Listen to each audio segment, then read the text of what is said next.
یو ورځ نارې شو، ما خاوند هم د کټ نه راولوېدو، زه هم راولوېدم. خادوګي ونه خوځي دروازه والا، ما ورته ویم خادوګي نشته، هغه لکه موجوده و. بیا ویرو زاورونو ته یې لګته ورکړې، دیوالونه یې راته وغورځول ټوله او واړې راته ووالل، زه یې پخپله ووالم. موږ ورته دروازه کولاوه کوې چې ډز ونه کړي، ده ورته وایي صحیح ده ډز نه کوم. ده تالاکونه وغورځول په درېو کسانو، قرآنونه یې وخوړل، ده په هغه قرآن باندې عقیده وکړه او ورته یې ویې چې غزه زه د روزم نه د ټوپک داسې ماته را کوم. هغه ته یې مې پیله بدنه زه اوسم، مې داسې خو ارادې خرابې دي، برم راته په ناستو په کوټو باندې.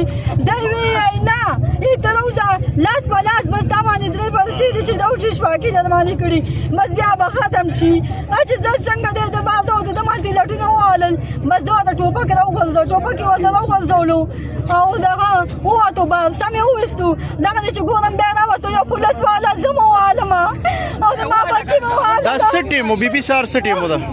او دغه منځونو ټایم و که نه، یې چې دی د کور نه روغ بوتلی و، دی وویستو یو ځل، بیا را دننه کړو.